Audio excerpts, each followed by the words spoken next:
I'm Gabbard from Creosote Boots. I'm in St. Charles here, Missouri.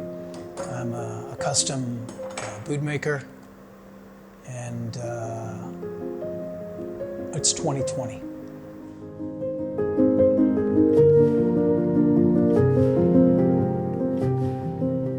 I was a photographer for about 35 years before I made my segue into boot making. The only reason why I think I bring this up is because I think it's important that I always pay respects to where I came from and what my influences were. But I got my start in photography shooting portraits, and I was attracted to the Blue Highways and Dorothea Lange and the 1930s and 1940s. I would take trips across America with my speed graphic 4x5 camera, and I would shoot old buildings and find people to do portraits of. 1994. I was always interested in old dilapidated buildings. The hidden secrets of America's relics, you know, the old towns off the Blue Highways. Now that I'm a bootmaker, shoemaker, I look at the boots that I make, and I look at the portraits that I shot of these people, and I look at the buildings that I was attracted to, and they're all almost identically interchangeable. Every one of the portraits that I ever did of anybody. And they would talk about their American heritage and their family, and they were wearing a pair of boots, wearing salvage denim, and they were wearing bibbed overalls, you know, and they had their workwear, you know, denim, you know, jacket. And so oddly, as I progressed into or away from photography and into shoemaking, I ended up taking all of those people's conversations and my family's conversations, my grandmother and my grandfather's storytelling, and blended all of that together and made the kind of boots that I make. You know, this is where a considerable amount of time goes into pulling the top around the last, which would be the toe area, because there's a toe puff in here, and the lining has to be pulled, and the toe puff has to be inserted, and then, you know, there's a lot of work that goes on in here. It'll be about an hour or so of work just in this area. You have to build it. It's not like other forms of work where, you know, you work on the computer and then, you know, it's done. And you need to actually cut the leather and sew it and build it and wear it, and then figure out to yourself, you know, does this fit well? Is this like going to be a comfortable boot, or has it got a problem, you know, in the instep when I walk, my heel comes up too high or too far? Those are important things you got to work out. In a roundabout way, I guess I'm trying to hold on to their heritage and the storytelling that I heard as a kid, which is okay by me because, as you can see, pretty much everything that I am surrounded by is at least 50 or 60 years older than I am, and I'm not that young anymore. But I think it's interesting how that all kind of blends into how you utilize something that you were given and what you had seen or what you had experienced, and then it turned itself into more of who you are now. Unfortunately, a lot of people don't know where it began or what should be acceptable and what has now become acceptable. So there's that fine line where you either fall off on one side or the other.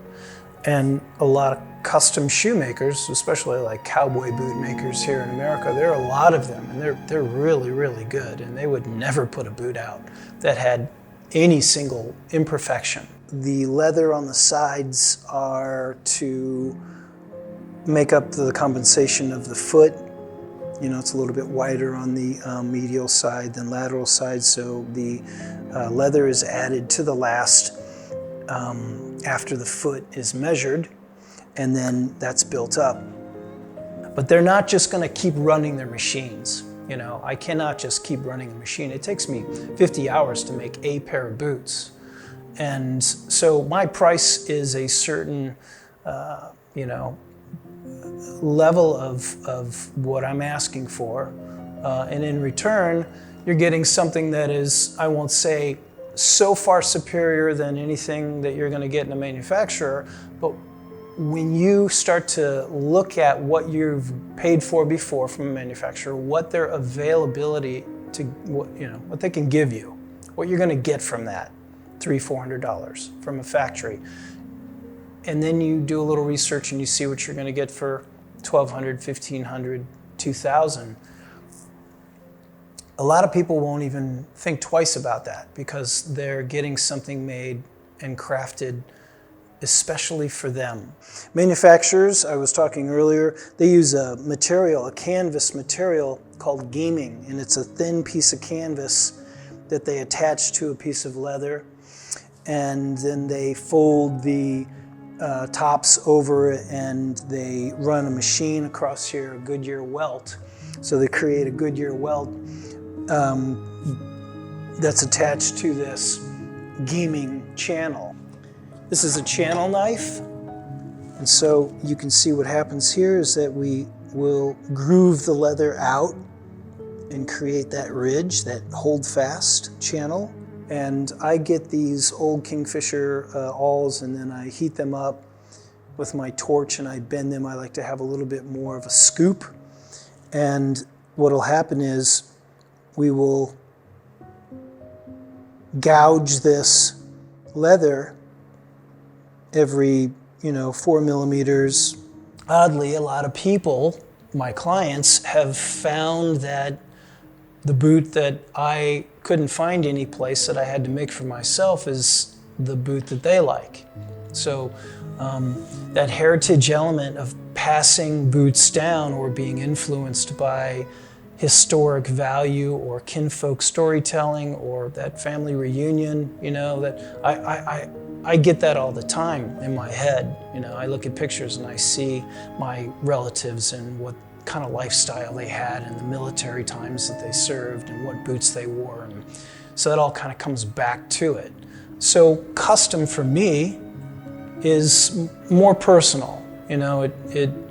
Because my clients can say that they didn't want, black chrome Excel, that they wanted a Wicket and Craig, Latigo rough out. I'm like, okay, that's cool.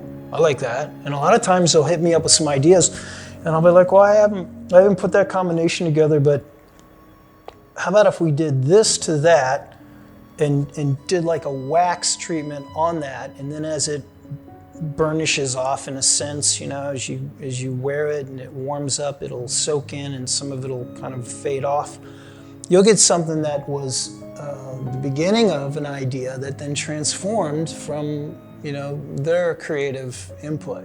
And I like that. And a lot of times I'm like, shit, I wish I would have thought of that, So this is my client. These are my clients, that I can speak of that do their due diligence and that maybe have had not such a good run with a series of manufactured boots, or they did and then they got to a certain age and they're ready to spend more money and they're ready to get something a little more personally customized that then they can pass on to their kids. And that's heritage for me. That's the significance of the word heritage.